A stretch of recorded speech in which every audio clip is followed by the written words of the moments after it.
Holy shit! All I do not. right. Sorry.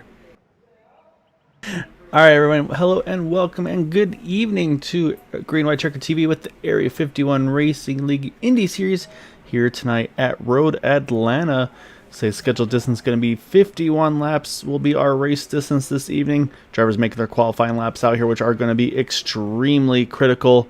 Because as we're all well aware, say road course racing, it's a little tricky to pass. But I think the end game is going to be to try to stay on the track, stay on the dark stuff, and make it to the end. So you can see on the billboard there. Welcome to. Well, it's kind of cut off there, but going into though, we got to mention our points coming into tonight's event. Say Mr. Charles Teed 3 in a row. Say he's going to definitely have his work cut out for him this evening, though. Say, but the nice part is, even if he doesn't have the best of races, he's got a nice little buffer over Eric Schaus with a 55-point lead. 10 points back of him is Matt Wagner there in third. Then you got Henry Bennett, Craig Forsyth rounding out our top five, and then 6th through 10th, you got Gary Corley, James Ledford, Michael Spell, David Payton, and Benjamin Combs. Going to be definitely some ringers, if you will, here this evening that I think we're going to really have to keep an eye on. One of those I know a lot of people have been kind of pointing at. It's going to be that 17 of Chad Wilkes. I think a lot of the guys are kind of pointing at him as being one to beat tonight. But I think, honestly, there's going to be, I think, at least 5 or 6 very strong competitors here tonight that are going to be tough to compete with. But I think it's really going to be all about making the right strategies, and then also making the right pit decisions at the right time, and of course keeping the car in one piece. Definitely saw. This is a difficult track. Say I haven't ran too many laps here, but a lot of elevation change, a lot of blind turns, and so these guys are definitely going to be earning their keep tonight. So I know Steve's trying to make some qualifying laps or practice laps, I should say, out there right now. So I say, Steve, for me at least, it was brand new for me getting into it here. So I actually had to buy the track before the race tonight. So you've owned it, but I'm pretty sure you're probably about as rusty as I am with it. So I'll say, how much of a headache is it giving you right now? Well, here was my reaction. Well, you kind of heard my reaction. Um, that was my first lap on the track. Apparently, I own it, but I've never driven on it before. This is unbelievable. You mentioned elevation changes. There are tons of elevation changes. There are blind hills with turns after the blind hills. I mean, you have to have this thing so well memorized to have the car positioned properly when you crest those hills. It's going to be a tough race for people to stay on the track. Yeah, I think that's a really good point, Steve, that you're mentioning is the lap times. I think it's going to show who's been able to get some lap times on this track and who hasn't. And with that, looks like qualifying has just completed. So let's go ahead and pull up our starting grid for tonight's event. And so our pole award, actually, let's say last week the streak was broken by Charles Teed. Now it's going to go right back into the hands, though, of that 007 of Henry Bennett, winning the Dark Horse Pole Award for tonight's event here at Road America. Starting next to him is going to be one of those guys a lot of drivers talked about, Chad Wilkes in second. Matt Wagner, as you can see, only about 7 thousandths of a second off of that second place time. He'll be in third. Eric Schaus in fourth. Anders Arhus in fifth. Charles Teed in sixth. Alec Coates in seventh. I think Alec might be one of those ringers that we need to keep an eye on as well. Jim Brooks in the eighth position. Then 9th through 16th, you got Benjamin Combs, Craig Forsyth, Gary Corley, Michael Spell, David Payton, Jimmy Drynan, Todd Merkel, and Bud Steele. And then the remainder here, you've got Dwight Plesh, Robbie Richards, Kyle Hess, and John Brill rounding out our 20 drivers to take the grid this evening. So we've had the pleasure of watching a number of road course races in this league, and I think with the exception of maybe one, they've been very competitive. Usually, at least 2 or 3 drivers that have been with each other the entire race, which is very impressive for road course racing, where people usually string out. So I'm kind of curious to see how these guys at the front do. We know that Matt Wagner and Eric Schaus are 2 of the people who are perennially among the top 3 competitors at a track like this. Chad Wilkes runs well here, and Henry Bennett, newcomer to the league this season, and he's fast everywhere. Charles Teed, kind of a wild card, leading the points, as you said, by quite a bit, and starting 6th. Not someone I'm typically familiar with seeing at the front on road courses, but he is really on rails this season. And one other driver I want to mention that's almost always among the top three on road course races is Craig Forsyth, who I'm pretty sure is still dealing with his hand controls this week, and he qualified 10th. I'm sure this is going to be a pretty difficult race for him. Curious to see how he does. Yeah, so yeah, you're all right. He's Craig's still on those hand controls, but obviously, I mean, again, never quit for him. I'll say he's going to always stay with it, and see a couple of drivers going for kind of an alternate strategy here. Got two starting in the pits. It looks like at least the 6 of Bud Steele, one of those, and then right behind him the 44 Dwight Plush. So I think they're opting to kind of go a little more cautious to start things off here. Also see Kyle Hess not gridded at the moment. He may be waiting to kind of get in the pits as well. So basically once the field clears the pit road, that's when those drivers will be able to leave their pit stall. So they'll be a fair bit behind on track. So again, 51 laps though tonight. Steve's the distance. Sounds like about 15 laps is what they can run on fuel, but say if you're going to split this race evenly on a 3-stopper, it's around that 12-13 lap mark. And basically what some of the drivers have been talking about with the tire wear, I think we're going to see drivers go ahead and pit early. And that's going to bring us into the next parts too, Steve, is going to be keeping an eye on the tires. You see the front row, they've got the softer red tires, second row on the reds as well. Then if I saw correctly, though, I believe I saw Charles Teed and then also Anders Arhus next to him in the 10 car. I believe both those drivers running the black sidewall tires on their machines. So we'll have to see how that's going to fare. Looks like Jim Brooks might be also on the black sidewall. So we got some mixed strategy up here. So some drivers opting to have those stickier tires to start the race off with, try to get that track position right away. Others going to try to see if they can kind of use that long run pace on those hard tires tonight. I wonder if that allows them to save fuel if they're going to go for like a long run strategy and see if they can make it on 2 stops. That is a good question. We're going to do the math real quick. So to make it a 2-stop race, they would have to go 17 laps. So we'll keep an eye and see if anybody does run 17, because that'll tell us right away if that is the case or not. That being said, though, coming around here through the final turn, you'll see the pace car head into the pit road. As they say, you see we are quick. It's a quick green flag here. We are down and away. As you see, Henry Bennett leads the field here going into turn number 1. I think everybody right now just wants to try to get sorted out, because you're going to kind of come through here, Steve, say kind of basically the S's, if you will, at the beginning of this portion of the track. So it's really tough to run double wide. Everybody's going to try to get single file as quick as possible. I think at some point you want to do it in car for a lap, because it really is. You can't get a feel for the elevation changes looking at it from most of the camera views, but when you see it from the cockpit, oh my god.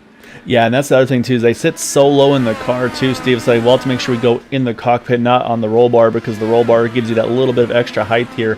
But as we mentioned, though, right now Henry Bennett leading the way. Matt Wagner, he got a good start from third. He was able to jump around Chad Wilkes, grab that second position, and then you've got the 72 of Eric Schaus in the third position. So right now I've got a couple cars kind of broken away. Looks like the top 4, a small breakaway here. So right now everybody looks like holding pretty steady. I think everybody's just trying to get the rhythm back and then be able to get underway here. Am I seeing correctly that Matt Wagner's in a car that's red and black this week? I believe you are not mistaken. That is a black and red Aero machine. I'll say also kind of an unintentional number change. He's got the number 11 here tonight, matches his Super Speedway Cup Series number. So they had a new driver join in, so they actually kind of snagged the 99 from him. So Matt's going ahead. It looks like maybe with the number change, sporting some new colors. But I joked with him during practice that if he does well and maybe wins tonight, so he might have to stick with that number 11 throughout the season. Not to mention the different paint scheme. So yeah, pressure is definitely on for that number 11 of Matt Wagner. So as they come again down here through the backstretch, I'll say you see a little bit of curves here through the backstretch, but in all things, it's really pretty much a back straightaway here until you get to a really sharp turn here coming up. We get that sharp left-hander, then followed by that right-hander. So what we'll do is we will hop on board here for this next lap with that 11 of Matt Wagner, so you can get just a feel of this elevation change as he comes across the start-finish line here, and you can see exactly what he has to work with as he's trying to work through the field here. Again, trying to chase down our race leader, Henry Bennett. And so these are some of those it's a perfect example. You see, he kind of lost the turn there, had to back out of it. Might get a slowdown penalty. He's got to see. He might have to back it down a little bit. That's, again, I mean, he's our second place driver, overshot just a little bit there. But again, I mean, it just shows you how difficult this stretch of track is. I did that exact same. Apparently he does have to give some time up. Yeah. I did on my very first time out on the track. That's exactly what I did. Yeah, you saw there he had to let Chad Wilkes, Eric Schaus go by. Not by choice, but he had a slowdown penalty, and you have to give that time up within a certain amount of time. So, unfortunately, a bad break for Matt Wagner cost him 2 spots in doing so. But again, still in contention here. Say he's still in this lead pack of 4, and say they've broken away from that 5th place driver of Anders Aarhus. But so say again with a little bit of a mistake, but you can see kind of that's the lap here at Road Atlanta. Just again how fast it is, how flowing it is, and these lap times are running right now about 106, 107s, just with everything that they have to do here. So we'll jump back to that a little further back, because actually right now that 10 car of Anders Aarhus, he's in a nice little pocket right now. Actually, he's got about 4 seconds in front of him, 3 seconds behind him. So he's in a nice little calm place here, and that's a really nice place to be. You don't have to worry about anybody around you. You just kind of do your thing. And so he started 5th, currently still in the 5th position, and behind him a little further back is one of our ringers we mentioned, Alec Coates. He is up from 7th to 6th position, but then we mentioned Craig Forsyth on those hand controls, Steve, already up +3 into that 7th position from that 10th starting spot. So say Craig's still doing everything he can, even with that kind of disadvantage of not being able to use the pedals right now with after having some foot surgery. Oh, as you see, one in the back there, I think it was Michael Spell, had a little bit of a loop, but he's going to get it back pointed in the right direction. I see a couple drivers here pitting early. I saw the 6th of Bud Steele. He's exiting the pits now. Jim Brooks, he's hitting the pits now. Not sure if this is maybe trying to go off strategy a little bit, or maybe some damage to that 76 car or not. So we'll keep an eye on him as well. But it's going to put him a lap down, so I'm thinking he may have had a bit of an off there, unfortunately. But I don't think this hurts them, because I think it's inside the pit window to make it on 2 stops. And the leaders, big traffic right now for the leaders. They just went around. I couldn't tell what car it was. I think it may have been the 90 of John Brill. You can see he gave him plenty of room. But yeah, right now we have a pack of cars here behind our leader in that 007. Yeah, and this is exactly the quality of racing we've seen on road courses from these guys before. So this is a real treat. And so, as always, Steve, I'll say the thing we can now keep a closer eye on, we'll say, when we are able to hop on board with these drivers, is to kind of look at their push to passes. Like we'll jump on Henry Benn, and you can see actually there he was on that push to pass, and he's used 2 of them already, so he's down to 8 push to passes remaining. So he's using that on the defensive side in that number 007 car. So he's down 2 push to passes. We'll jump back now to 2nd place, Chad Wilkes. See, Chad actually has all 10 of his remaining still. So we'll take a look at Eric Schaus. Eric's used 1 of his 10, so he's got 9 left. And then we'll jump to Matt Wagner in the 11 car. Matt's also used 1 of his 10. So right now, kind of the push-to-pass advantage in this lead pack goes to that 17 of Chad Wilkes. And that's good to know. Thanks for checking on that. So right now, say a couple drivers that did not have the starts they're looking for. We did mention, unfortunately, we saw a couple guys in the pits. I see a few more in the pits now as well. Gary Corley, Jimmy Drynan, both right there. You see both heavy damage to both their cars, likely having to take a tow there. So definitely not what they're looking for. So probably going to be using the 1 fast repair here that they are given. So yeah, unfortunately, taking the tow, getting the fast repair, that's going to definitely put them multiple laps down here. But also our points leader going into tonight, that 05 of Charles Teed. Car still looks to be in good shape here, but he's fallen from 6th to 10th here. But that might be also, again, you can see he's on the black, harder sidewall tires. So that car just may not quite have the pace that the leaders are. So we might see those lap times kind of even out a little bit as the run progresses. Yep, and you also have to wonder not just the difference in what the tires do on the speed of the car, but whether he's intentionally going a little bit slower to try and make those 17 laps on fuel. That's actually a really good point, Steve. We talked about at the beginning. I blanked on it pretty quick on. So we'll keep an eye and see what he's able to do when pit stop windows start to open up in about 5 to 6 more laps, I think, before we see that potentially that split evenly. Actually, as I say that, I believe Craig Forsyth, I think he's just hit the pit road. Oh no, Craig's gone off too. You can see heavy damage to his machine as well. Had to take a tow. So another driver here getting bit by this very difficult track here at Road Atlanta. I was just going to mention how, like we talked about how he was doing. So this is going to move David Payton up a spot in that 38 car. So right now it's David Payton. He's the biggest climber so far, Steve. He's going to now move from 13th position to 7th in that number 38 machine. So he's a ways off the lead pack here. But again, right now he's done a good job of keeping that car in one piece. And I'd say plus 5, or sorry, plus 6 now actually. Yeah, definitely. And he's pretty good on road courses too, I think. Yeah, I think David's a pretty good all-around driver. Like I said, it's tough to compare some of these drivers when you kind of got these the aliens, if you will, of Henry Bennett, Chad Wilkes, Eric Schaus, Matt Wagner. So we know how fast these guys are on the roads, and it's tough to compete against them. So, but again, though, they're going to be coming up on some more traffic. They're coming up on Gary Corley. Gary again was one of those that had to use that fast repair and take a tow. So you can see he's going to be out here in front of the leaders, coming down the backstretch. So I suspect we'll probably see Gary not want to put too much of a fight. You can see he actually looks like he's letting off here. You see, yeah, there goes the 007 there. So he's just going to try to do what he can to kind of stay out of the way of the leaders here to let them have their fight right now. While you were looking at that, Eric Schaus had a little bit of a slip up and caused him and Matt Wagner both to lose time. And then coming onto the long straightaway that they just went through, Eric got a little bit loose. It looked like, Matt's gone off track. Or no, he's pitting. Sorry. Oh, yeah, you're right. Matt Wagner hitting the pits here on lap number 9. So we'll see what the strategy is on him. I don't see any damage to the car, so I think this might be a kind of him going off strategy here.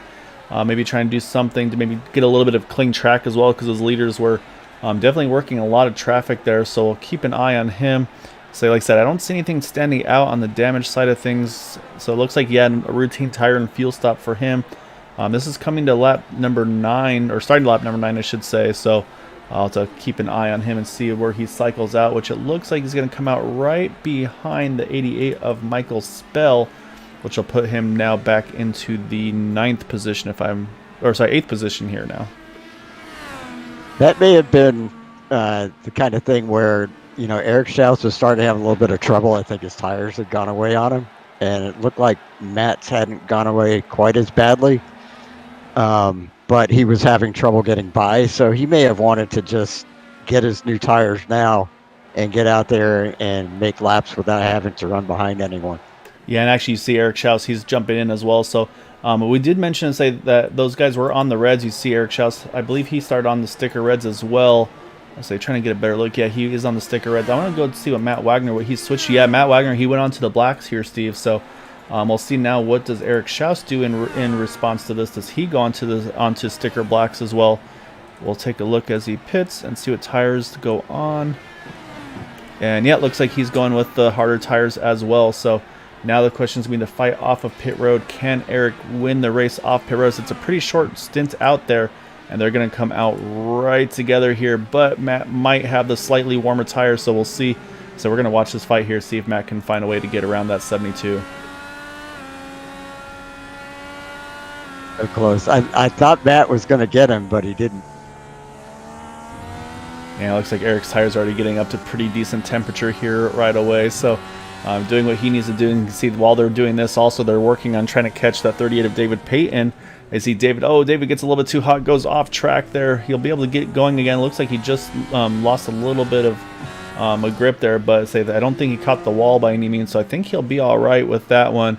So now we got to jump back to our lead battle because it is not ending here. So we're actually going to hop on board with second place, that 17 of Chad Wilkes. I still has all his push to passes remaining here as well, Steve. So Chad, I think Chad right now just really managing his gap right now and just kind of just trying to keep the pressure on the 007 I should say of Henry Bennett. And I wonder how much longer they're going to stay out. They're on lap. Let's say if they go for that splitting evenly strategy, I mean that's going to put them in, I think, in about 2 to 3 more laps here, or actually say 1 to 2 more laps, because we're on lap 11 now. So I would suspect we won't see them this time, but I think we'll see one of them next time by. So we'll keep an eye. Obviously it'll be pretty easy to see here if either of them go, as we're still watching on board from the 17 of Chad Wilkes. And it looks like, yep, here goes a Henry Bennett. Henry's going to hit the pits. That's going to give the lead over to that 17 of Chad Wilkes. Chad's going to now try to get the fastest in lap that he can while he cycles through. Say, while that we'll watch the 007 hit his pit stop here. And will he put on red tires or the harder black compound? Yeah, we'll wait and see. Say, so far it seems like the popular choice has been to switch to the black tires. So we'll see as he hits his pit stall, gets up in the air. And as he comes back down, we'll see what he sticks with. And he is staying with the reds, so he's going to go for the softer red tires here. So now the question is, can he hold on to the race lead? And it looks like he will cycle through, not with the race lead, sorry, but he'll cycle through in front. Oh, as you see one car there having a little bit of trouble there. He's able to get through that cleanly, but he's able to get through, meaning to say, are able to get around Eric Schaus and Matt Wagner. As you can see, these guys trying to sneak through. And actually, I think... Oh, Matt Wagner must have had an issue, Steve, because he's fallen way off the back of Eric Schaus here. So they're trying to look at the track, kind of the ticker. It looks like about 10 seconds off, so I think we missed a moment there for the 11 car, unfortunately. Yeah, I think definitely we did.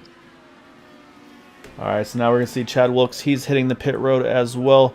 So say this is that kind of, again, you try to get that money lap. Oh, I actually see one driver had an issue on the pit entry too, so he had to work his way around that. May have cost him a little bit of time.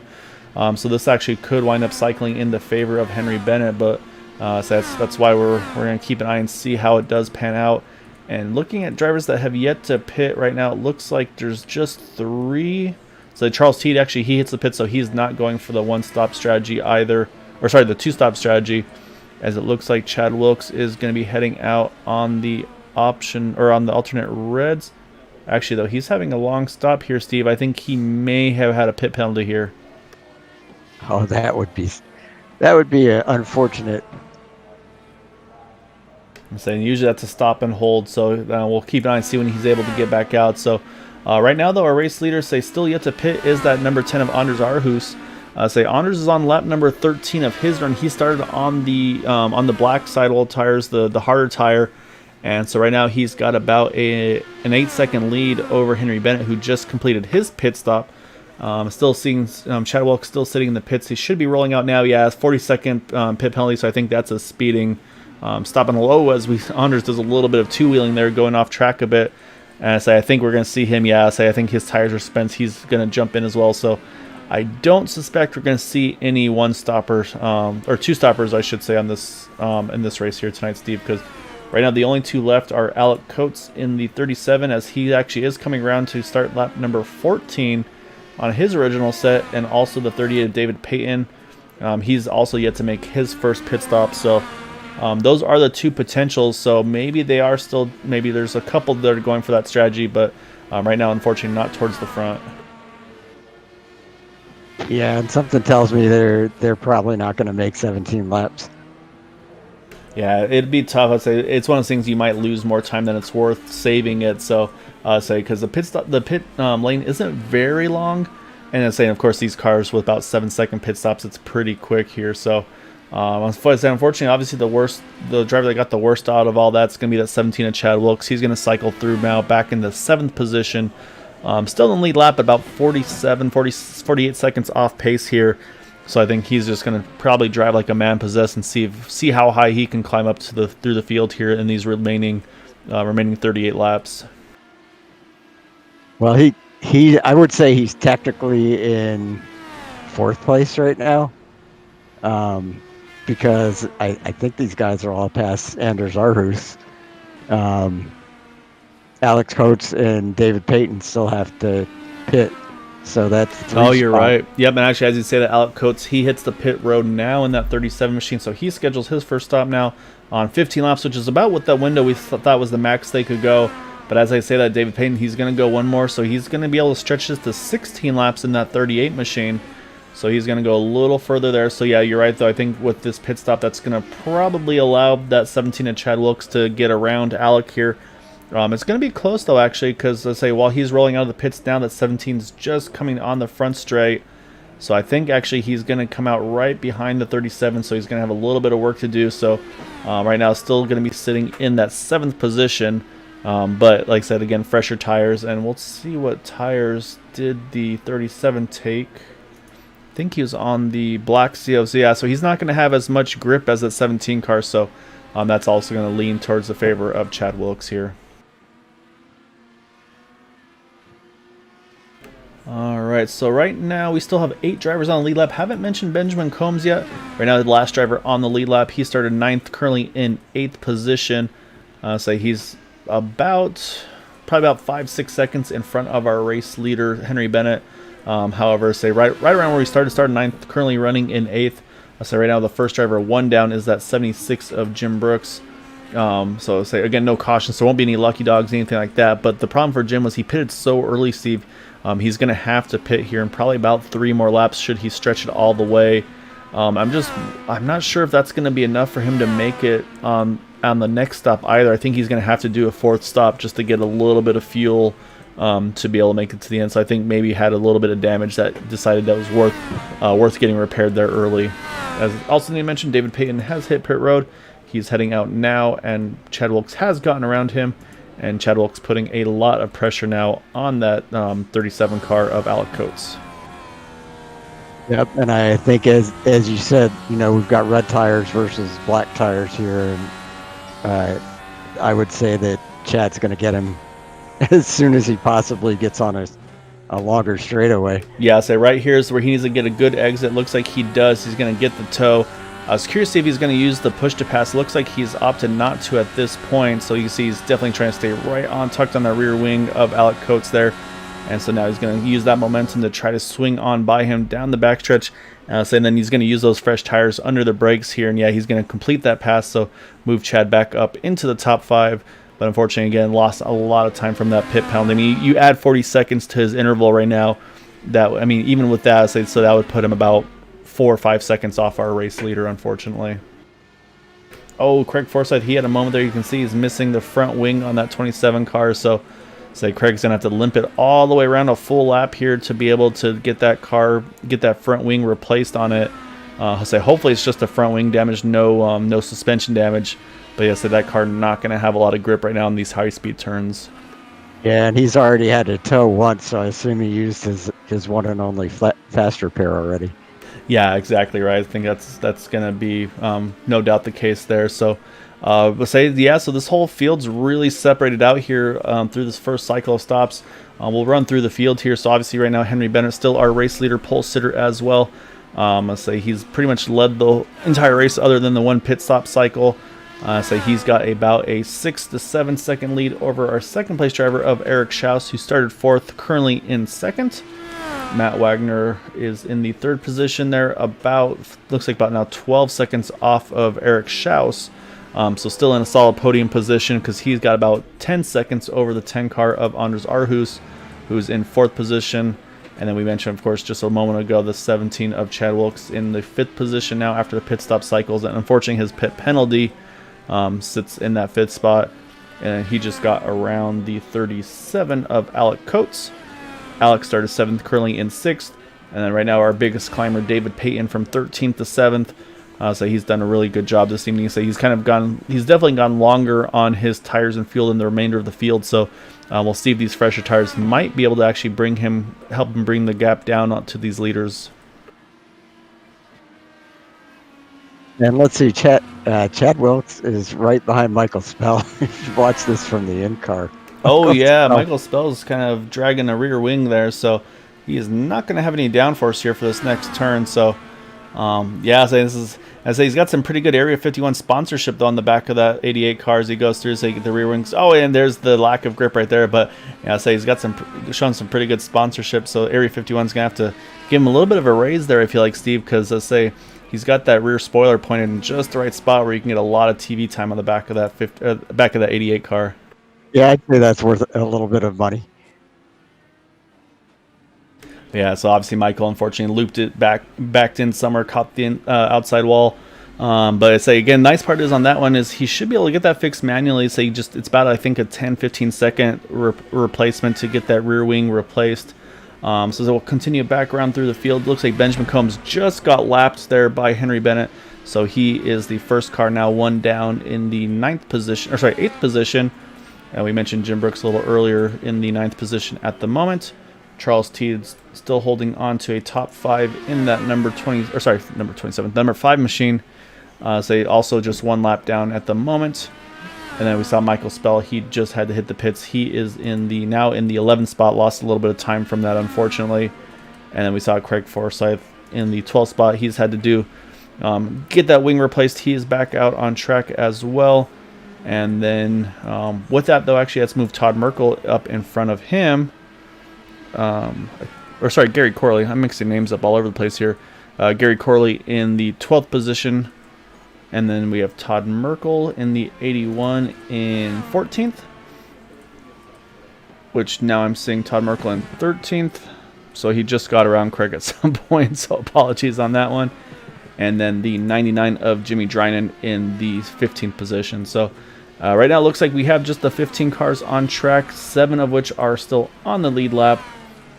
But yeah, right now, things looking very good now after that pit stop cycle for Henry Bennett. Able to kind of clear himself of some traffic and kind of ease that pressure off, because prior to the pit stops, those 4 were under a blanket on one another. And Henry Bennett just keeps pulling away from pretty much everyone, with the exception of Chad Wilkes, who is narrowing the gap. I mean, he's 42 seconds behind now, so it's going to be tough to gain enough to catch Henry without a mistake by Henry, but Chad Wilkes is running like a man possessed at the moment. Yeah, that's kind of what I suspected we would see. Is that the problem for Chad right now is he's coming up into that lead S's section here, and he's got some traffic in front of him with Charles Teed and then the 65 Gary Corley. So those two, he's going to have to try to kind of pace himself to make sure he can kind of get a clean pass around them.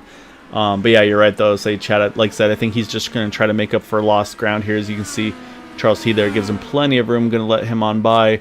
To try to let him, and it's one of the things too, it's easier to let them by in the straightaways. That way you kind of minimize time lost in the turns here. So smart call there by Charles Teed. Does say that might actually help him gain some spots as the run goes on.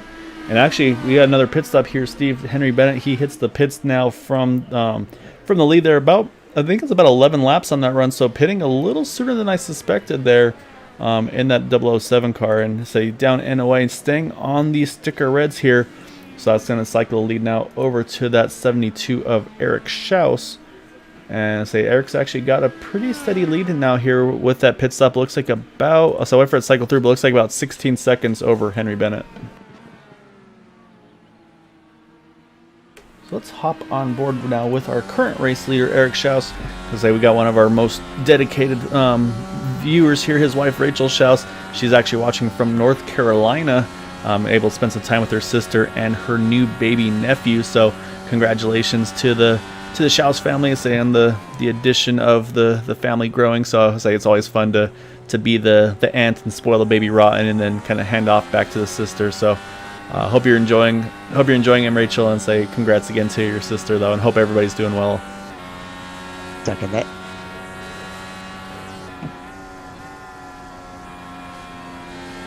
Oh, Eric Schaus, right as he gets to see a couple cars coming out of the pits right in front of him there. But you see right away, Gary Corley gave plenty of room. Again, just the respect from these drivers. Next he's going to have Todd Merkel. Again, this is the tougher part to make this happen, because it's a very windy spot. There's not a lot of spots you can just move over and let someone by. But as soon as Todd had the opening, he does so. Also, Matt Wagner, he's hit the pits in the 11 car. So that's going to be his second scheduled stop here. Again, I feel like this is a little earlier than I would have suspected, Steve. I kind of was thinking, like I said, about 12, 13, so I figure around like 26 or so would be the second stop, but these guys opting pit just a little bit sooner here, so we'll see. We're on lap number 23 for Eric Schaus. We'll see if right now he's the only of the top 3 that have yet to make that second stop, so this would be about lap 15 of this run, so I think he's probably just about due to make this second stop probably this time around. And I have to give a shout out to Anders Arhus, because he's running extremely fast laps right now as well, at least for, compared to people on the older tires. I thought Chad Wilkes was going to gain on him and get by, but they've stayed about even. Yeah, I think this is Anders. I think this is the strategy he's been going with, the black sidewall tires. He pitted pretty much, I think right around the lap 14, 15 mark. So I actually like the strategy that he's doing here, Steve, because I think he's not going for the outright overall like fastest lap race pace stuff.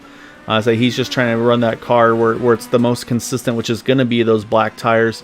As Chad Wilkes, he hits the pits for his second stop here. But you're right, though. I mean, I think right now what Anders is doing, I think this is pretty much exactly what you need to do. As saying he's in a really good spot to for sure get a solid top 5 result here tonight, as long as he can keep it in one place, or one piece, I should say. As I say, obviously a pit stop cycle apart, but only 4 seconds off that leader, Henry Bennett. And good news for Chad Wilkes, he did not speed this time. I was thinking about mentioning that, as like hopefully he doesn't do it. I wasn't going to say anything. So yeah, clean stop for Chad.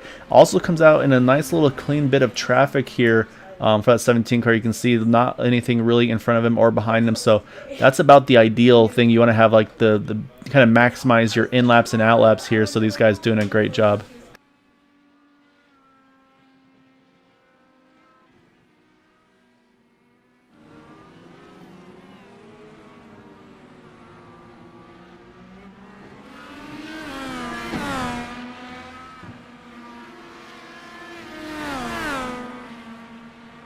Alright, so we're still watching Chad Wilkes. You see he's working around some traffic there. Dwight Plesh in the 44 machine.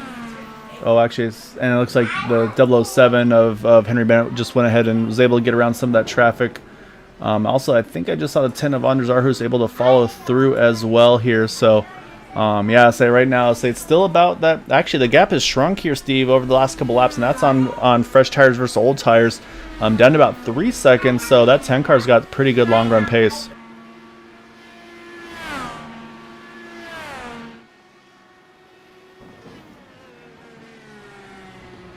Somebody just had a bobble up in front of Chad. So I'm trying to look at the ticker and see who that is in front of him there. Oh, that's Charles Teed. Yeah. I'll say our series leader, points leader at the moment here. So I'll say this is where Chad's gonna try to get some exit speed and try to see if he can make the pass, but couldn't quite do it. But I say this is gonna be the turn where he wants to get it done right there on the exit. That's where you can really make your time here. And you can see actually it looks like he's able to do so before that exit. So I'll say again, I think right now Chad Wilkes pretty much driving a man possessed, trying to regroup all the time he's lost here early on. But yeah, so right now it's pretty steady up front here. I'll say looking on the pit stop side of things, the next drivers scheduled are going to be for sure that 10 of Anders Aarhus in that green and black Tequila Patron machine. I say he's going to probably have to pit here in about 2 more laps at most. And then after that's going to switch to Alec Coates and David Payton, who are the 2 that stretched out the furthest on that first fuel run. Oh, I think Gary Corley. Oh yeah, Gary Corley had a moment. You can see he's got some pretty severe damage to his car. He's going to try to get it turned around here. As they got to wait for the traffic to clear, and he's got a nice little opening now.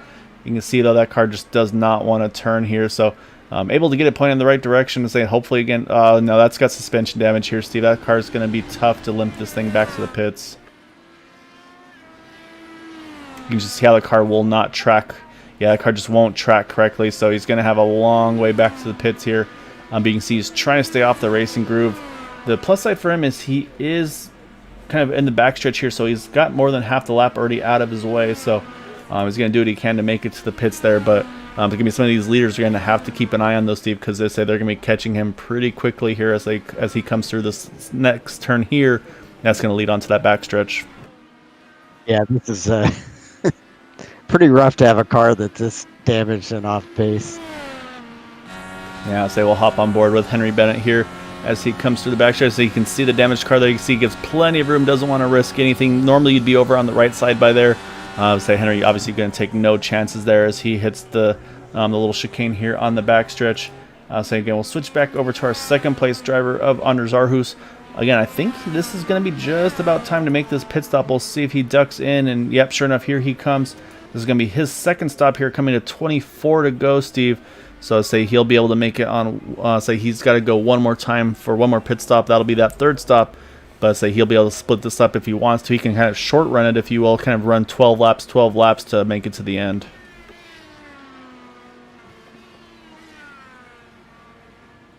And from what I'm seeing, Eric Schaus still has to pit. I was curious to see if he does with red tires for these last 2 stints, but it looks like he's going to stay with the sticker blacks. As they also clean stop, he's going to roll out here. I think he's just going to sneak out in front of Jim Brooks, which will give him some nice clean track position. Yeah, it looks like he's just been able to get that done there. So that's exactly, again, what Anders is looking for there while the tires are cold. Not have any pressure right on the back of you. But yeah, you're right, though, Steve. Eric Schaus, now he's in second position. After all the pit stop cycles through about 15 seconds between the two of them, Matt Wagner still holds a steady third. And then I say Anders able to come back through in the fourth position after the pit stop cycle, but now has only got about 7 seconds between himself and that 17 of Chad Wilkes. So say Chad doing what he can to close that gap right now on that number 10 car. And shout out to Gary Corley, who made it to his pits. That is that's a testament to his patience to be able to limit that thing. I mean, I'm sure it's still quicker than taking a tow, but you know when you have the suspension damage, those things are near impossible to drive. So yeah, I say now he's just trying to get the damage fixed on that 65 machine, get back out on track. Because I say right now he is showing in the 14th position, but I mean, again, you don't know if anybody else is going to have troubles. Everybody's only got the one fast repair to work with, so might as well take any advantage you can and see if you can make the most of it. And for people who don't know that much about how iRacing works, if you take a tow, it can cost you 2-3 minutes just waiting for the car to get into your pit stall before you can get it fixed. So you kind of have to weigh that against having to drive slowly around the track and get to the pits on your own where you don't have to get towed. Which one is going to get you there faster and get your car fixed faster? Yeah, that's exactly right. Also just noticed Alec Coates, he just hit the pits in the 37 car. So he's pitting with 22 to go, so he's still going to have to make one. Oh, actually, no, he's got some damage to that 37 car. Not sure if he had that on the pit exit or not, but that left front tire, was hanging off there. So unfortunately, Alec had to, and that's exactly the tow we just talked about. He has to take a tow back to the pits. Let's say, Alec, I apologize, but let's say we kind of caught it just as it happened, so I'm going to go see what happened, if it was on the pit exit or if there's damage from before. So let's say we'll take a look as he exits the pits here. Try to see if we can find an angle. We'll watch from up top on the blimp here. Yeah. Oh yeah, just got a little bit too hot. Caught the outside wall. So unfortunately, I broke the left front tire on his car. So say apologies for catching that, Alec. But again, unfortunately, say there's been a lot of people having troubles tonight. But that's an example, though, Steve, right there of why Gary Corley, if he could have tried to stick it out there, which unfortunately looks like actually he just retired from the race there.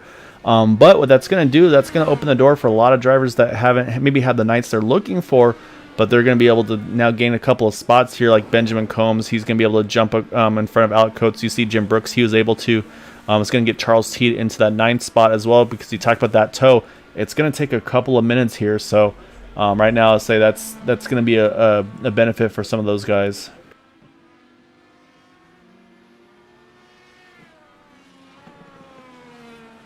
So we got 21 to go for Henry Bennett. So what we're going to do here, so we're going to run through the field again, but we're going to take a nice look at their cars while we do so. So right now our race leader, Henry Bennett, in that 007 machine.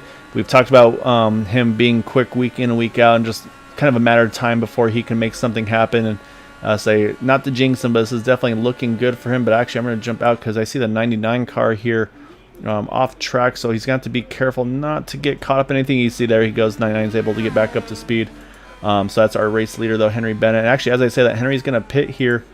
This is off strategy, Steve, because we're at 20. He's coming to 20 to go, and that's not enough time to make it to the end. So do we miss something that happened to Henry Bennett here? Because, yeah, this isn't scheduled stop here, Steve. Definitely a good question. I don't know what to make of that. Because he could have gone about 3 to 4 more laps. So this is actually, he's going to be in 4-stop territory right now. So this could make things very interesting here. As you see, looks like just a scheduled stop down and away again. Oh, he is going to come out right behind the 44 Dwight Plesh. That's going to be a little tricky for him now to hopefully be able to get that 44, kind of clear him quickly. But what this has done now, though, is this moves Eric Schaus back into the race lead. Matt Wagner there right behind him in second. Again, still about a 5-second gap between the two of them. So Matt's been able to close that gap just a little bit here as they go. But now I kind of wonder, is this going to bring like a 17 of Chad Wilkes back into the mix possibly? If Henry Bennett has to make one more stop than the rest of this field here. Yep, good question. I don't understand why he pitted there. And so to add to the confusion, Anders Arhus, he hits the pits as well in the 10 machine. So I'm not getting the pit strategy right now here, Steve. They're pitting with 20 to go. And it's not enough time. That's not enough fuel for them to make it to the end. But actually, I think Anders may have had an issue because he's got a long pit stop going right now in that 10 car. So I think he may have had a moment as well. So I'm going to do the same thing. We'll take a look back and see what happened to this 10 machine. If you see anything happen on track, Steve, don't just jump in and let me know. But I'm going to see if I can find out what happened to Anders. And I think I just found it. Yeah, so it looks like it goes through the S's overshot. Oh, yeah, you see it just steps out on him here. Now, let's see if he makes contact. Yeah, back. Oh, big hit into the back wall. And you see that left rear tire kind of had a little bit of a wobble, so some rear suspension damage to that number 10 machine. And that's, yeah, you see he's just trying to limp that thing back to the pits. But what based on that, though, I'm wondering must not have had a fast repair because he still sits in the pits. So again, that's going to be another break for some of those guys that have been able to try to keep their cars clean here. So right now our race leader is that 72 of Eric Schaus. 11 of Matt Wagner in heavy traffic here, Steve, is in the second position. But he's going to definitely be having to work hard here to try to make sure he can minimize time lost to that 72 car. That's a bummer for Anders because he was having such an excellent race. Yeah, I like the strategy that he was doing there. Say just, yeah, unfortunately, a small mistake, and say that this track it doesn't take much of anything for this track to bite you. So as you see, oh, Jim Brooks, you see he overshoots the turn there, and he's got actually missing his left front wing end plate. So that car also not going to be handling up to par here. So if Jim can limp it around just a little bit more, he should be able to make it on fuel. You see make it on fuel to the end. You can see he's trying to stay out of the way of all the other drivers there, though. So yeah, doing everything he can here at the moment. And also, I think I see car. Oh, yep, you see the 99 Jimmy Dryden. He's got some troubles on kind of at the hairpin there. It leads onto into the big back stretch, but he's able to loop it around and say the same thing though, Steve, missing the whole front wing section, like we saw with the 27 of Craig Forsyth a little earlier. So here's what I'm seeing right now. I mean, Henry Bennett he's on a different pit cycle. He's lost the lead, but he's still running third. So basically, all the top four still have to make one more pit stop. So yeah, I think the top four still have to make one more pit stop. Henry's will be a shorter pit stop because he's these Matt and Eric have pitted about, looks like what has it been, 12, 13 laps ago. Henry Bennett, he only pitted 4 laps ago. Chad Wilkes 12 laps ago as well. So he'll have a shorter pit stop, but again, he must have had something happen. Maybe he had to use a fast repair on that 007 car to make him have to pit early. So otherwise, to me, it doesn't make sense why that would have happened. So, but right now, the fight is on here, though. I mean, Eric Schaus, Matt Wagner, it's only about 4 seconds between the two of them. And I mean, we've seen how easy it is to make those mistakes. I mean, see Matt Wagner, he can see Eric Schaus in front of him. So what I'm going to do here, Steve, let's look at those push to passes. Actually, Eric Schaus has 3 remaining. So if Matt's been able to save his, which he's got 5, so he's only got 2 more. But say the advantage does go to Matt Wagner. They're having the 2 additional push to passes in that 11 car. So I'll say we'll check the rest of the field here too. Let's check Henry Bennett, who has 7 remaining, so he's done well with his.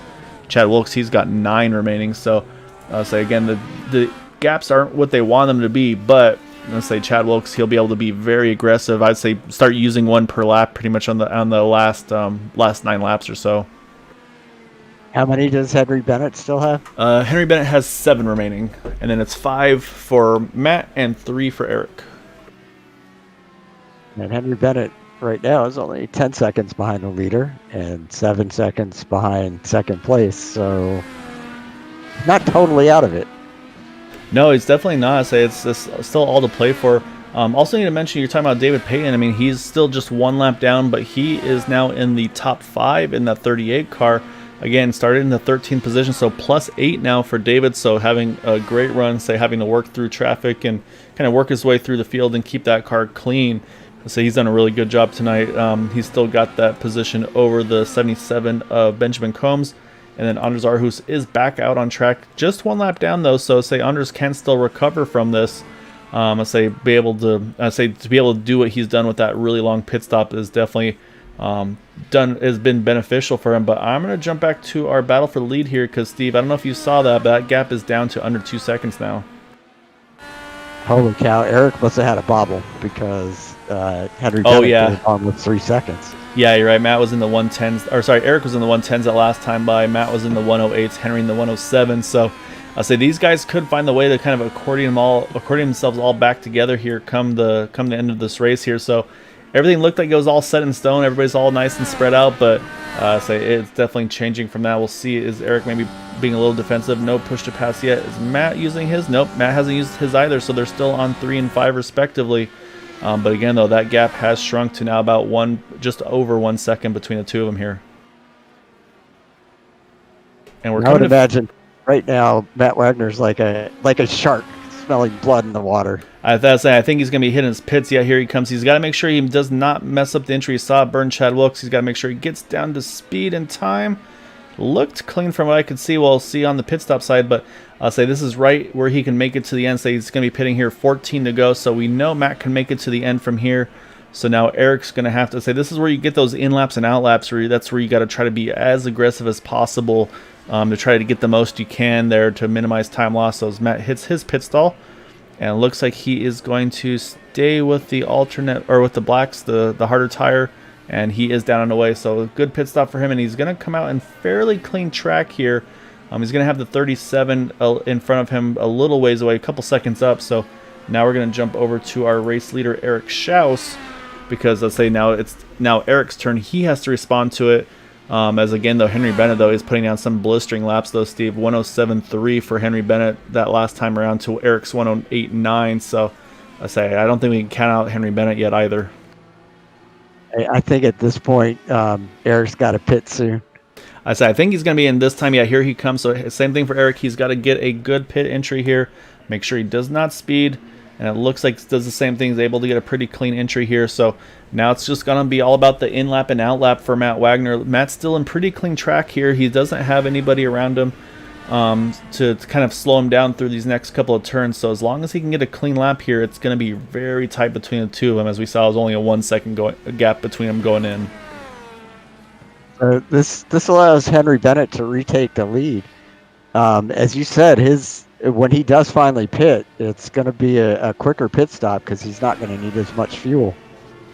He's also running the red tires still, the softer compound. So Eric Schaus is down and away. He's behind Matt Wagner now. I'm going to go back and look at Eric's pit stops. I'm pretty sure I saw that car go up on Jax twice.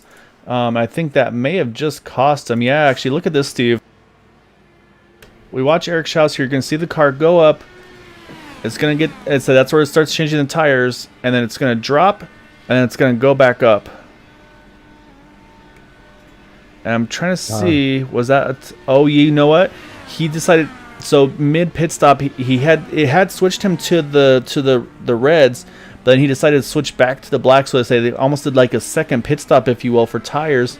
So that turned his maybe 6-7 second pit stop to a 13.8 second stop.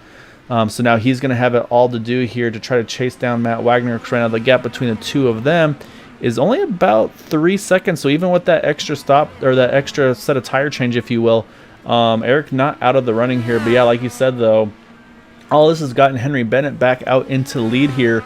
Again, Henry's still going to have to make a pit stop as well, but he can go about 5 more laps before he has to pit, which will get him in around 6 to 7 to go. And does Henry do any strategy? I think right now he's just going full tilt here. Again, he runs a 107.2 that last time by. So, I mean, Henry is going full tilt. And actually, unfortunately, Eric Schaus in the pits. I'm not. Oh, no. Eric had a big hit here, Steve. That's a shame. So let's see what happened here to Eric. Oh, he was trying. I think he was just giving everything he could. Got into Charles Teed there. And I say both those cars go for it. Unfortunately, Charles Teed also takes a pretty big shot. He's going to have to take a tow to the pits as well. So say it's going to hurt both of their evenings. I think Eric's just trying to basically make up for lost time with that pit mistake, but unfortunately, say just contact between himself and Charles Teed there. So now it's kind of down to, I guess you could say, almost a 2-horse race right now, right between Henry Bennett, Matt Wagner. Like I said, right now, obviously Henry's showing a nice lead with about 26 seconds over Matt Wagner. But like we mentioned, though, Henry's going to have to pit, and you see Matt's responded, Steve. Henry ran a 107.3. Matt just ran a 107.5, so only 0.2 of a second slower. So Matt definitely doing what he needs to do to try to see if he can cycle himself out still through the front. And Matt Wagner, right now, I'm showing is 26.5 seconds behind. I haven't really measured like how long a pit stop is when you include the time going down pit road. But Matt Wagner could well come out with the lead when Henry pits. It's very possible. And he did have a pretty decent gap over Henry Bennett. Actually, we're going to find out now because Henry Bennett pits here with 10 to go. So say this is going to kind of tell us everything we need to know what this race is going to look like at the end. Because say while Henry's kind of just driving through here at about 45 miles an hour through the pits, that 11 car is just about to come through the last set of turns here now, and he's going to have a clean track in front of him as he just now hits the front stretch here. So I think Matt is going to hold on to the lead, but is not going to be by much, I should say. So Matt Wagner has just crossed and grabbed the lead here, but I say you won't be able to see it, but Henry Bennett just exiting the pits behind him here. So I think it's going to be about a 3-second gap possibly between the two of them once everybody gets back up to speed. So this race for the win is not over. I say it's pretty much on here. And you said Henry Bennett took the red tires? That is a good question. And yes, you are right. Henry Bennett on the reds here. And the 11 of Matt Wagner is on the black. So I'd say the advantage there is going to go to Henry Bennett. So Matt Wagner is going to have it all to do here. And actually it looks like, again, Matt ran a quick lap, though, 105.7. But I have a feeling we're going to see Henry probably run one of his best laps of the race in the next lap or two here, using those reds. And I say just, at this point he's going to have kind of the bit between his teeth, if you will.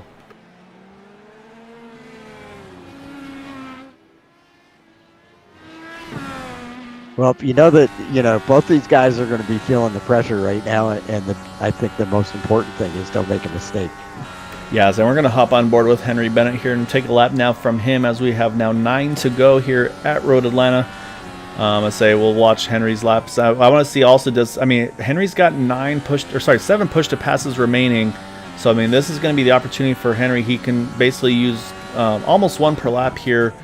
Saying what I would do if I'm Henry is I use them until you get to the draft of Matt Wagner, and then that's where you let the draft kind of do its own magic. I'll say it's almost its own little push to pass when you can get within that draft of that car in front.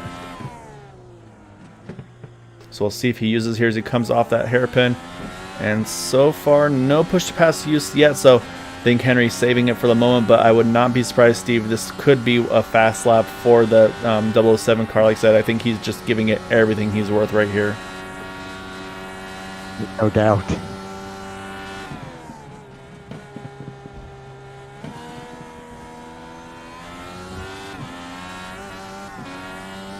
Again, just the altitude changes, the blind turns like you're talking about, Steve. It's just insane what they're able to do.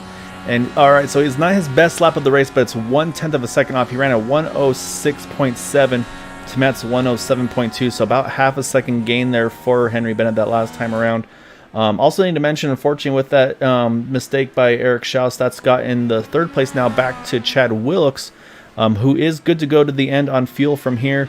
So I'll say right now he's in a solid 3rd position there. Unfortunately, 27 seconds off the lead. But again, right now, Matt Wagner and Henry Bennett, they're going to be racing for all they're worth here. So I'll say mistakes are bound to happen, and we've seen plenty of mistakes happen throughout the race tonight. So if you're Chad Wilkes, don't count yourself out yet at this point. That's true. I hadn't even thought about that possibility. So you hope it doesn't happen, but if you're a competitor, you always keep that in your mind. So what that has done too, though, is that's moved now Benjamin Combs up into 4th position, David Payton in 5th position. So I'm going to try to keep an eye where they are in relation to one another too. So I think that could be actually a pretty good battle for the 4th spot. And again, that moves David Payton into that top 5 here. So 13th to 5th for him. And Henry Bennett, he is there, Steve. I say he's got the draft here. He's within about a half a second here. So Now it's going to be kind of one, obviously using those fresher tires to their advantage, but then also just making sure you don't you are still going to get some aero wash, so you got to make sure you don't get too much wash and kind of just go off track or have an issue there.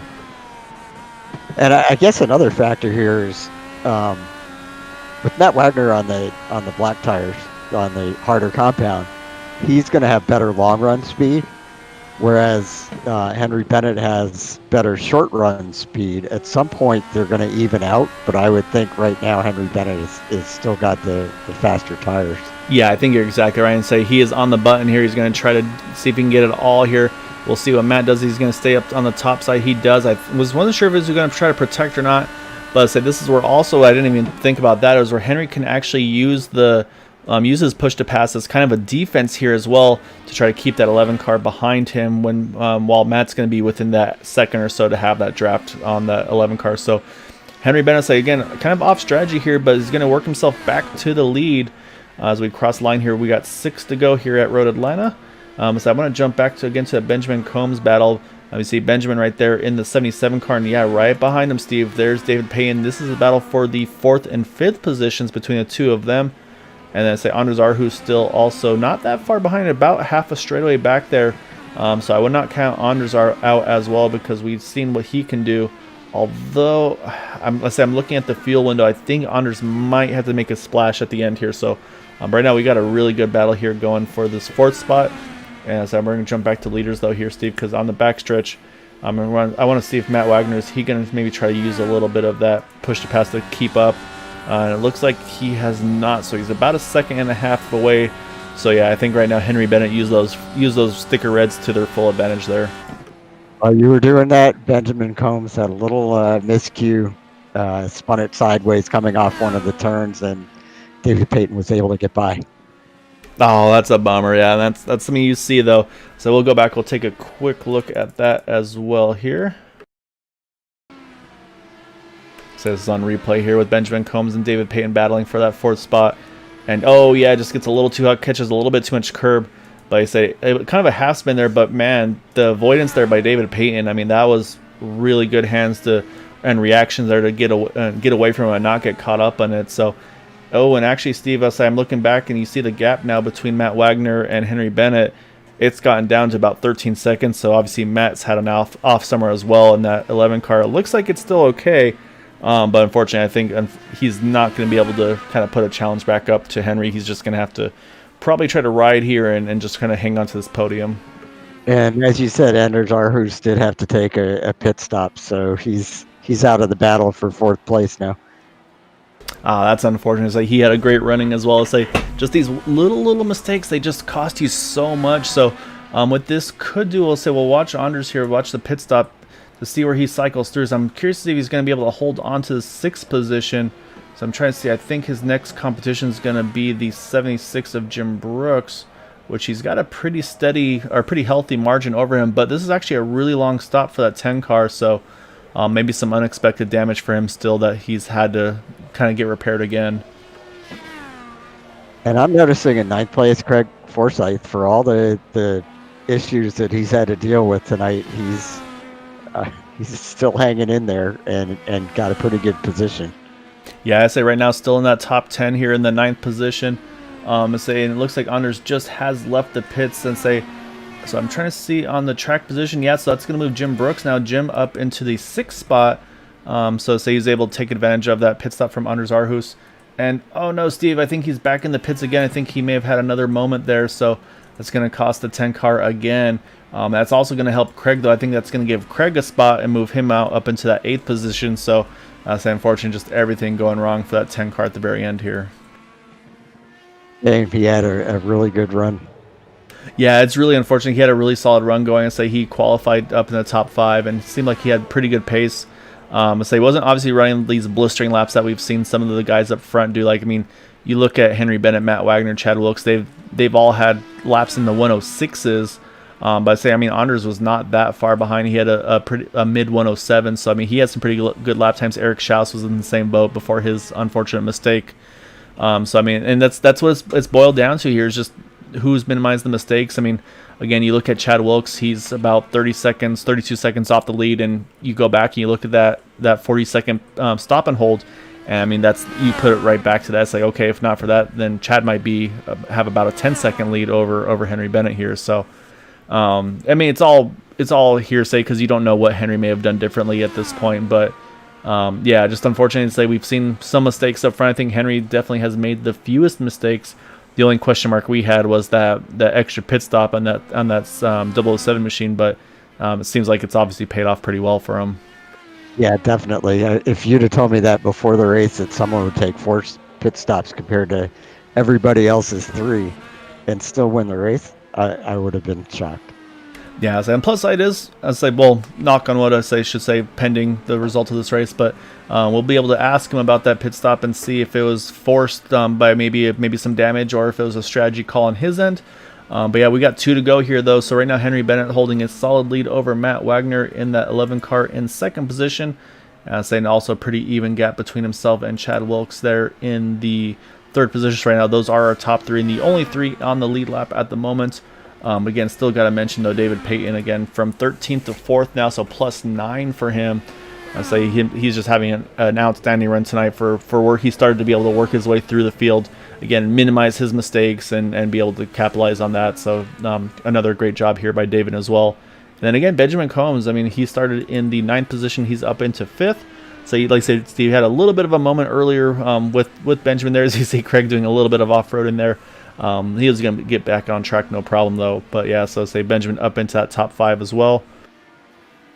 And then 76, Jim Brooks, so say, had a very, very early pit stop. Not sure the cause of it. I think that kind of threw his strategy off from almost like the very beginning of the race there, unfortunately for him. So, but he's been able to kind of stick with it, bounce back, and now up into that 6th spot. And then Alex Coates, so say, if he's a gambling man, he's rolling 7s right now. Started in 7th, curling in 7th. So say he's got what he needs to do in that 37 machine. So say nice to see him come out tonight. Hopefully he'll be able to come more regularly. But we got to go up to back to our leader, Henry Bennett, because he is on the backstretch on the final lap here, Steve. And at this point, he's got such a nice big cushion that he could just kind of take it easy and minimize mistakes the rest of the way. Oh yeah, no, I think he's got this one. So I feel pretty safe. You can say he's got this one in the bag. He's going to come through the little chicane here down the backstretch, and it's going to come into the final couple turns. Obviously, got that one last blind turn here at the end. But I think we're going to see Henry Bennett say kind of get his long expected, if you will, first win here at Area 51 Racing League as he crosses line there. Henry Bennett is going to be our race winner this evening from pole position. Matt Wagner going to finish up his last couple sets of turns here. He'll be able to grab his 2nd place finish tonight. And I think this is going to obviously definitely bring the points a little bit closer with that unfortunate issue for Charles Teed having to take that toe. It definitely cost him a little bit of spots. As you see, Matt Wagner crosses line. Now we wait for our 3rd place finisher. That 17 of Chad Wilkes. That's going to bump Chad here in that 3rd spot. As they had that little pit road miscue. If not for that, he had been right in the mix here as well.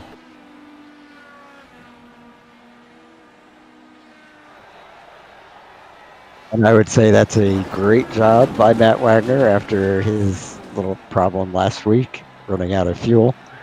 I know he I'm sure wanted to win pretty badly tonight, but still to come in 2nd with his new number and his new paint scheme, damn good. Yeah, really good job by Matt.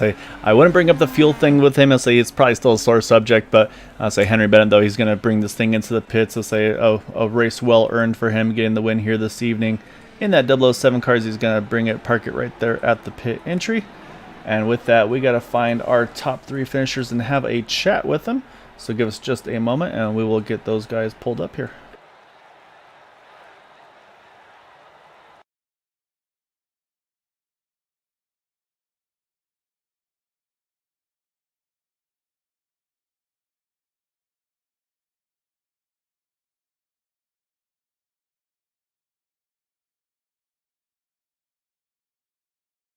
All right, so we're going to lead things off with our 3rd place finisher, Steve. That is the 17 of Chad Wilkes. Say, I mean, I know Chad, you were kind of one of the drivers that a lot of people kind of pointed at. Were okay, it's going to be a road course. We know how quick that 17 car is. And I mean, you were quick. There's no doubting that. Obviously, we know kind of what hurt you on the track time or track position, I should say, with that pit penalty. Unfortunately, that stop and hold, which I think that's bitten all of us that throughout our careers in iRacing. Was it just something where you maybe just barely overshot it, or as I know this was a very difficult pit entry, kind of with that little kink in between it. So I guess we'll start with that. Was what wound up costing you on that pit entry there? There were some lap cars that I was catching by probably 5 seconds a lap who didn't call out that they were pitting. And so I came over the hill, and there was one sitting there who he took an extremely slow entry, and I wasn't prepared for it. So I ran off into the grass. Still don't know why it caused me a penalty because I still got inside the cone or whatever, but I guess you got to stay on the asphalt. And yeah, that's what happened.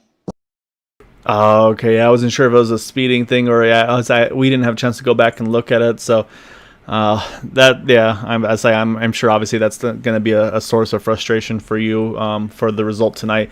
I mean, again, still, I mean, the rebound you did was amazing. We were kind of talking about that you were probably going to wind up driving like a man possessed at the end there, and so you pretty much did that. I mean, you had to chase down a lot of cars and regain those 40 seconds and.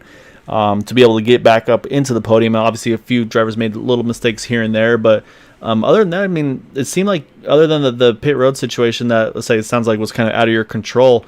I didn't see anything. It's obviously hard to catch everything, but it seemed like you had a pretty good race with keeping that car on the blacktop and say just making the lap times that you needed to there.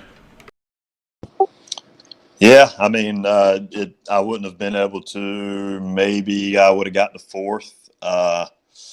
With Ander, I might could have caught him. I was catching him pretty quickly by the end, but I definitely wouldn't have got third. I don't know what happened, but I saw something happen to Eric. I mean, they were just so far ahead. And honestly, I was not driving like a madman at all. I was just trying not to hit anybody. It was very, very unpredictable trying to get around people and stuff. And so, yeah, I mean, I think at the end of the race, that last run, I was running like 109s and if I was up there behind Henry, in the beginning run, I was running 106s, low 107s or whatever. So I dropped it by 2 seconds a lap just to try to not die. So, yeah. Yeah, I mean that's actually, I mean, and saying you can probably attest that we did a couple laps on board with various drivers that are just say the elevation changes, the blind turns, and just I mean, how difficult was? I mean, I know you had your dad with you, kind of helping. I'm sure helping spotting a little bit as well with strategies and everything there as well. But I mean, how difficult was it just kind of going up across some of these turns, just not knowing with certainty if there's going to be maybe somebody there that was, if they were looped around, maybe on track, off track, and just kind of the stress that causes you there. Yeah, it's stressful. It's definitely stressful. Yeah, I mean, I don't, I don't know. I don't really know what to say. I mean, it's just the pace difference is so huge between Ford drivers and everybody else, which is totally okay. It is what it is. It comes from experience and all that good stuff, and that's okay. But yeah, I mean, with all the blind turns and with it being such a difficult track, the tires were really, really difficult at the end of a run. As far as cars just wrecking and things like that, I didn't have any issues. It was just, I really had, when I was coming up on a car, you catch them so fast. All but four guys, you just catch them so fast and you don't really know what they're going to do. Because it's not like F1 where they get a blue flag and they just pull over and hit the brakes and stop. They're not necessarily required to do that, but some of them do that. And some of them call it out and some of them don't. And it's literally impossible to know where they're going to go. So, and on a track this tough with the tires as tough as they were, it's really just impossible to know. Like, I mean, I was glad that first run when I was actually competitive and was actually needing to run good lap times. I was actually glad I was in second because Henry was coming up those lap cars, and I was kind of able to judge, how he was handling it, so I didn't, run over anybody. I could kind of see what was coming in front of me. But when you're out there alone and there's not a kind of a rabbit for you to see what's happening, I mean, it's impossible. It really is. And it's just getting lucky or going, dropping your lap time like I did by 2 seconds to try to make sure you don't kill anybody. Yeah, I watched a bunch of your laps from the cockpit view before you slowed down, and I'm just impressed as at how easy you made it look. Because I took a couple laps before this whole thing started. I'd never been on this track before, and it's unbelievable. You look so smooth and so in control the whole time.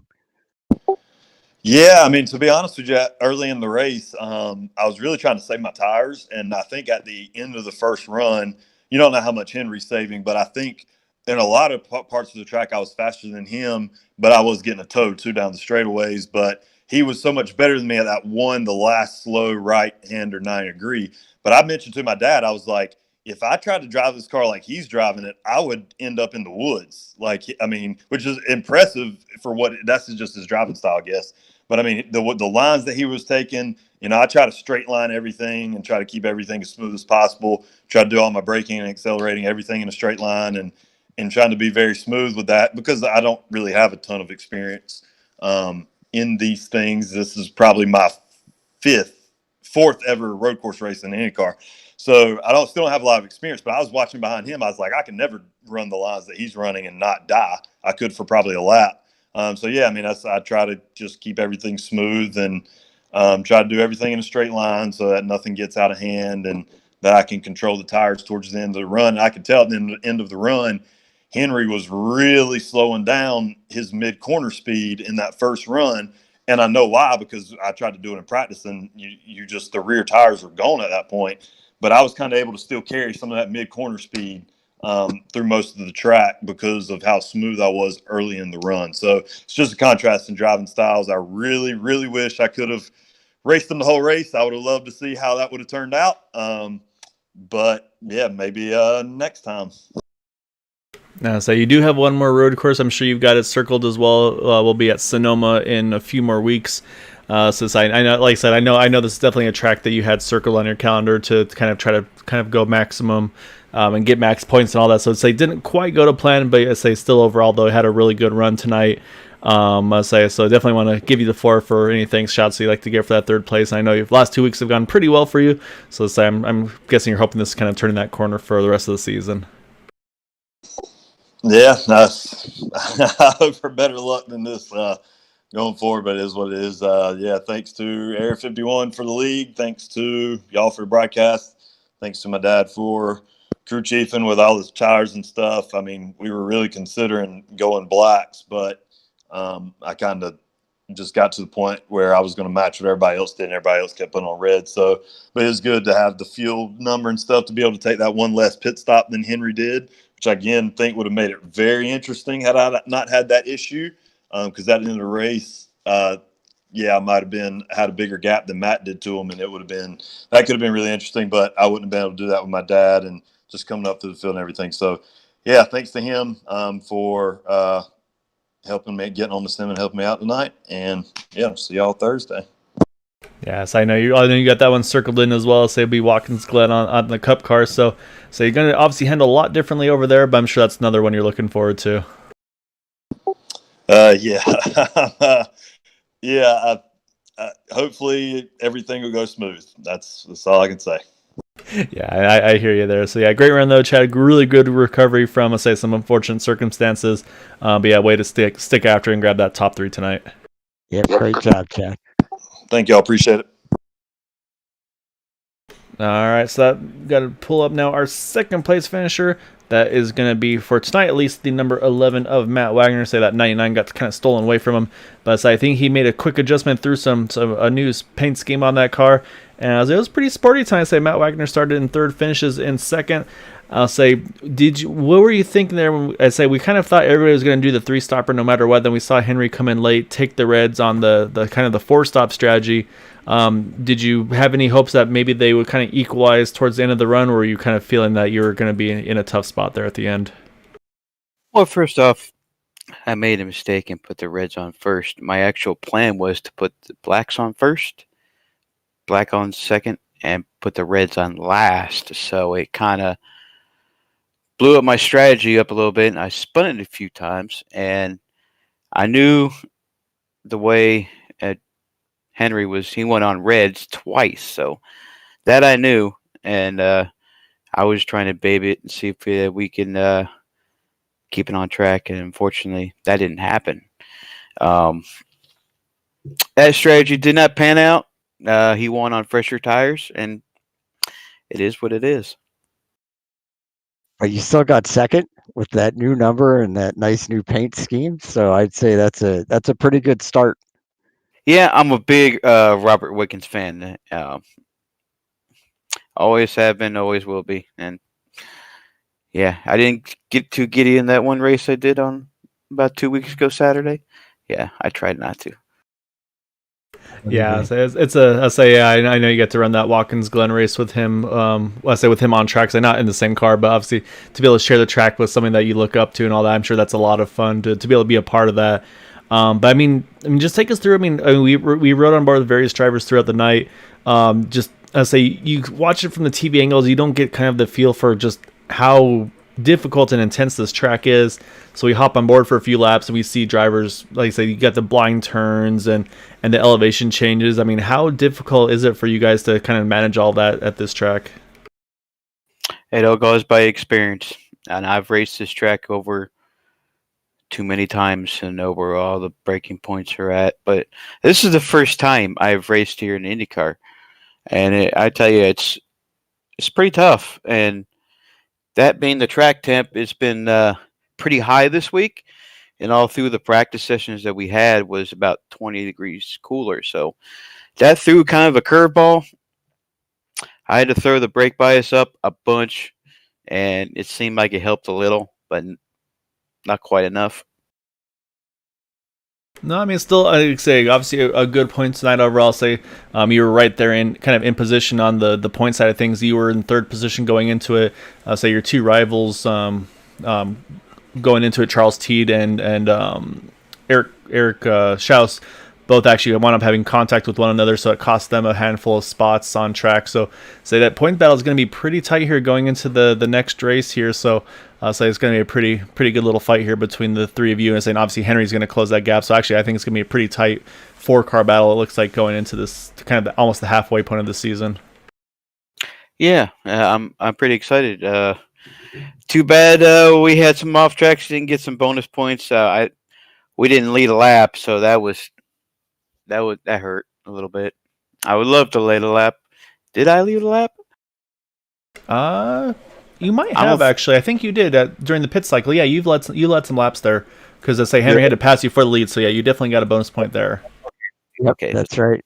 Hey, I got a question for the both of you. What were you guys thinking when who was it? It was going through the S's. It was Charles, and who was it? Was it Merkel? Was it both of them? And I had Henry, a heavy, hard charging Bennett coming on my rear wing. I'll say We honestly, missed that. I'm not sure if I caught it or not. I'll say there's a lot to try to keep up. I'm not sure when it was on track, but yeah, I'll say we are trying to keep up with everything, but honestly we probably missed a fair bit tonight, unfortunately. Yeah, if you go back, through the replay, it was they were both side by side in the S's, and I had no way around. I lost 4 seconds to Henry coming there, and Is that when you were leading? yes, Or yes, 2 laps coming out of the pits, and then I closed him right on my back door, pretty much. man, that's really unfortunate timing. I think we had I don't think we saw it happen, but I think we noticed that you'd lost a bunch of time and we didn't know why.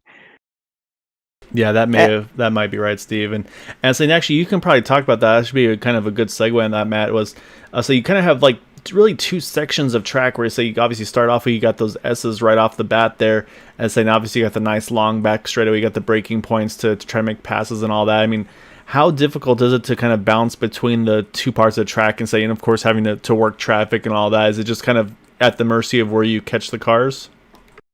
You have to. I think it's more on judging what their tendencies are and where they're breaking at. And I'm just glad the communication was really well. That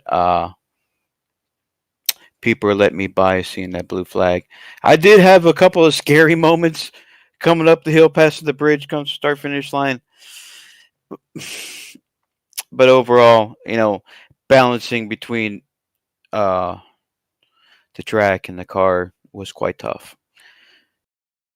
So you found a way to make the balance work really well there, Matt. So you get in that second place tonight. So definitely congrats to you on that one. Say obviously a hard fought and well earned second place tonight. Say with that, definitely want to give you the floor though. Any thanks and shouts you'd like to give for that result tonight? No, get shout out to our winner. He's a very good road servicer, and he well deserves that win. Hopes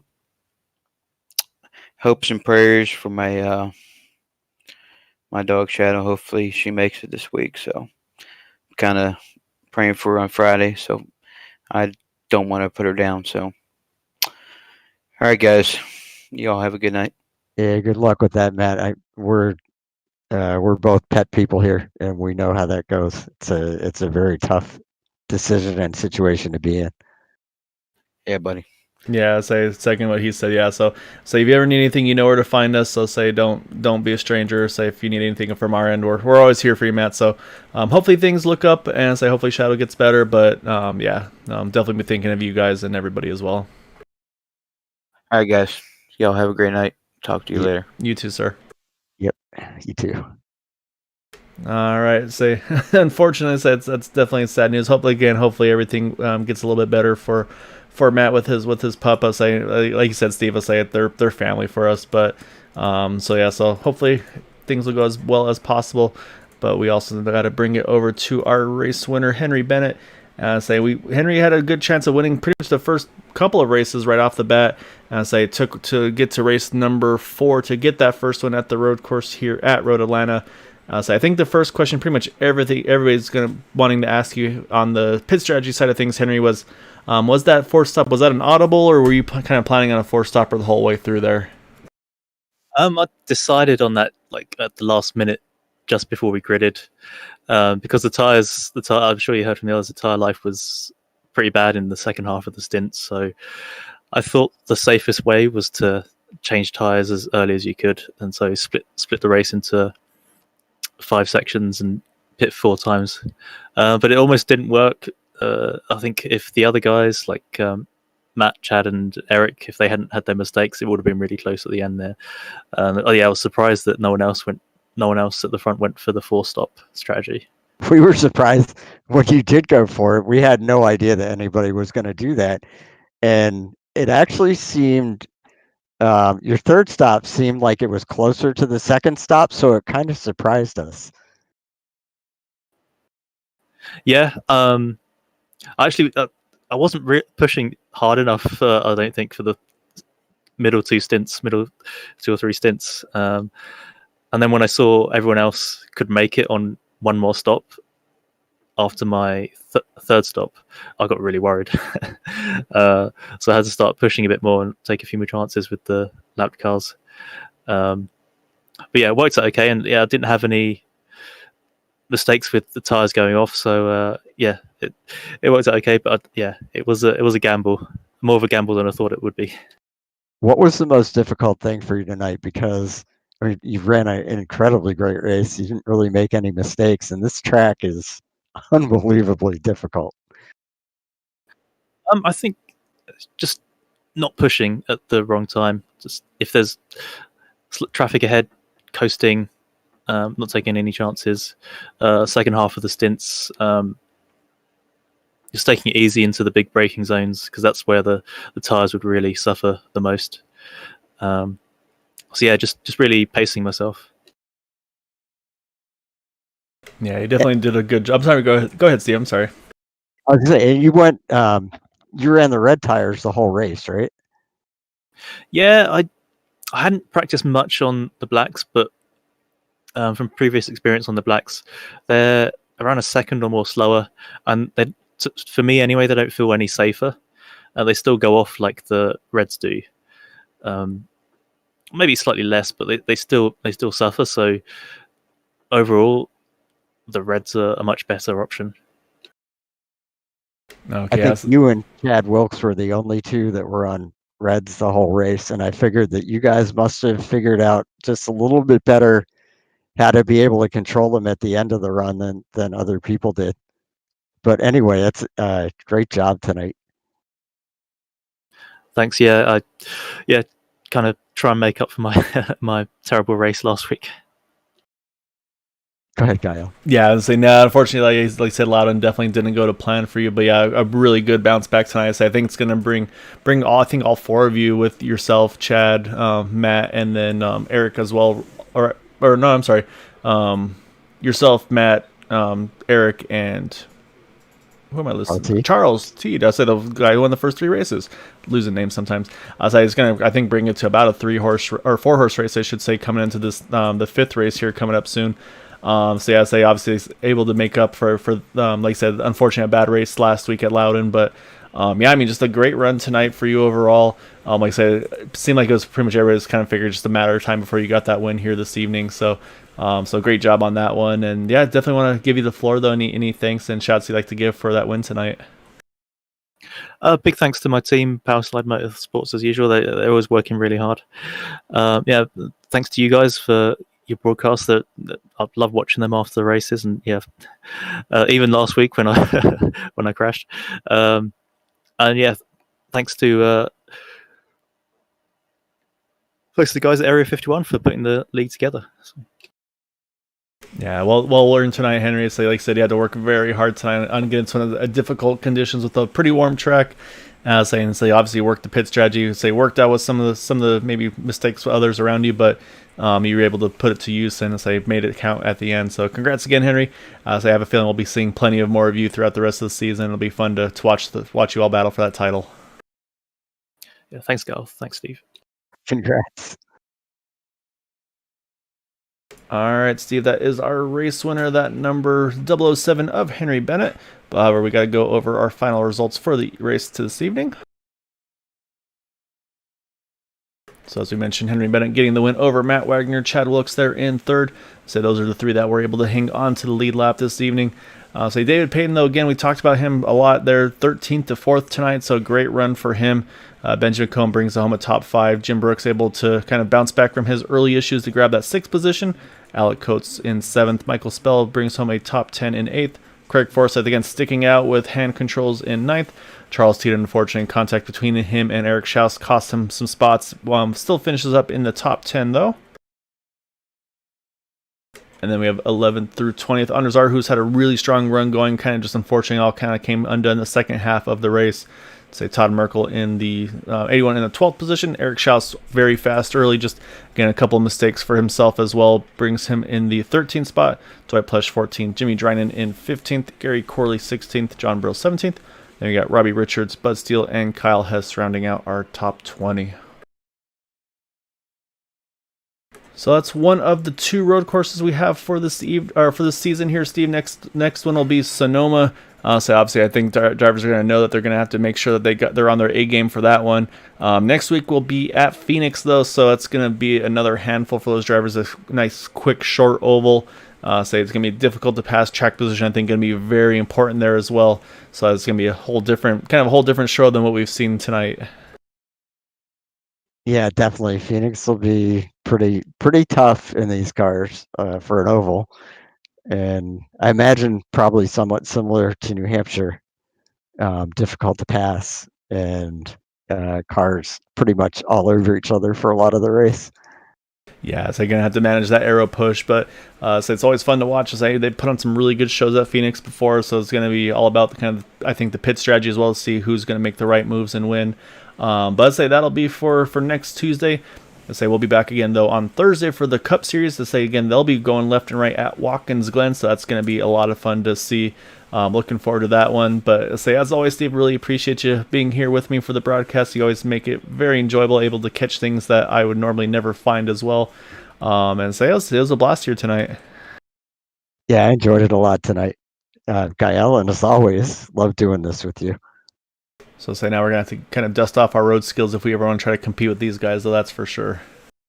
I would have been one of those guys that was about 10 laps down because I ran off the track too many times. Yeah, I think I'd be about that same boat as well. So yeah, no knocks there. So it was a difficult one. So and it's like Matt said, I mean, you got to have the laps at this place to know your braking points, to know those blind turns, and it was obvious that a handful of those guys they know this track, they knew it well. So Congrats to our top three, saying congrats to those that were able to survive this difficult one here at Road Atlanta. So I hope you all enjoyed it this evening. Look forward to catching you all on Thursday for the Cup Series. So of course, as always, if you can, until then, please try to stay home, stay safe, wash your hands, and until Thursday, have a good night. Right, everyone.